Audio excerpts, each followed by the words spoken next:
Good evening students. स्वागत है आपका आपके अपने यूट्यूब चैनल जिसका नाम है कुंडू क्लासेस। स्टूडेंट्स, आज की इस वीडियो में मैं आपको अबाउट, अप्रोक्सीमेटली और अराउंड, इन तीनों में क्या डिफरेंस होता है वो मैं बताने वाला हूं। इनको किस तरीके से यूज करते हैं इंग्लिश में वो मैं बताने वाला हूं। स्टूडेंट्स जनरली कंफ्यूज रहते हैं कि सर अबाउट में और अप्रोक्सीमेटली में क्या डिफरेंस है। देखने में तो दोनों एक जैसे लगते हैं, ऐसे ही अबाउट या अराउंड में क्या डिफरेंस है। तो आपके इसी कंफ्यूजन को मैं दूर करने की कोशिश करूंगा इस वीडियो में। तो स्टूडेंट्स, इन तीनों का डिफरेंस जानने के लिए बने रहिए इस वीडियो को एंड तक वॉच कीजिएगा। अगर आपके मन में फिर भी कोई संदेह हो तो स्टूडेंट्स आप कमेंट सेक्शन में जाके मुझसे पूछ सकते हैं। तो स्टूडेंट्स देखते हैं इन तीनों में क्या डिफरेंस है। तो देखिए स्टूडेंट्स, अबाउट का जब हम यूज करते हैं तो अबाउट का मतलब होता है किसी चीज का रफ एस्टिमेट, ऐसी रफली अंदाजा लगा देना। मतलब मोटे मोटे तौर पे जब हम एस्टिमेट लगा लेते हैं, अंदाजा लगा लेते हैं, तो हम वहां पर अबाउट का इस्तेमाल करते हैं। जैसे we are about half way through the class, हम लगभग आधी क्लास ओवर कर चुके हैं and we are enjoying it. मतलब आप निश्चित तौर पे नहीं कह सकते कि भाई आप आधी क्लास आपकी पूरी हो चुकी है। आपने ऐसे मोटे तौर पे अंदाजा लगा दिया। जब हमें मोटे तौर पे ऐसे अंदाजा लगाना होता है तो हम अबाउट का इस्तेमाल करते हैं। अब बात करते हैं अप्रोक्सीमेटली की।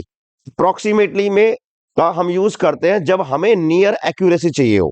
देखिए यहां पर तो मोटे तौर पे अंदाजा है, लेकिन अप्रोक्सीमेटली का हम यूज कब करते हैं जब हमें नियर एक्यूरेसी चाहिए हो। जैसे the school currently enrols approximately 5,000 students. School में अभी लगभग 5,000 बच्चे हैं। मतलब 5,000 ये मोटे तौर पे नहीं है, 5,000 का आपका अंदाजा है। मतलब एक्यूरेट लगभग 5,000 से हो सकता है ना 20-30 बच्चे कम हो या 5,000 से 20-30 बच्चे ज्यादा हो, लेकिन पूरे के पूरे चांस है कि 5,000 के लगभग होने की उम्मीद है। लेकिन अबाउट में ऐसा नहीं होता।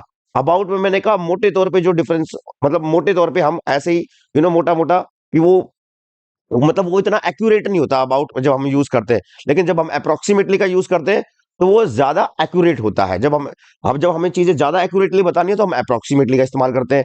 जब हमें मतलब चीजें इतनी एक्यूरेटली नहीं बतानी होती तो हम अबाउट का इस्तेमाल करते हैं। ये दोनों में डिफरेंस है।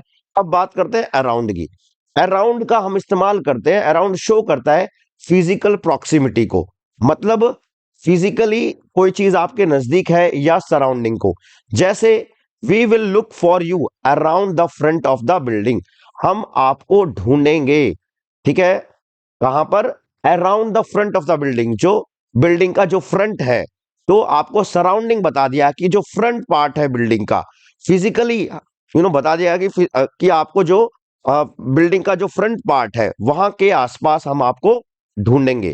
तो अराउंड का इस्तेमाल कब हम करते हैं? जब हमें फिजिकल प्रॉक्सिमिटी बतानी हो या सराउंडिंग के बारे में बताना हो।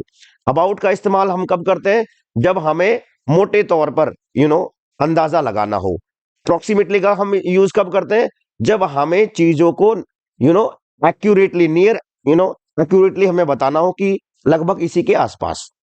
आई होप इन तीनों का डिफरेंस आपको समझ में आ गया होगा। फिर भी अगर कोई डाउट है तो आप कमेंट सेक्शन में आप मुझसे पूछ सकते हैं। आई होप आपकी आज की क्लास आपने एंजॉय की होगी। ऐसी किसी वीडियो में मैं आपसे फिर मिलूंगा स्टूडेंट्स। जब तक के लिए बाय बाय।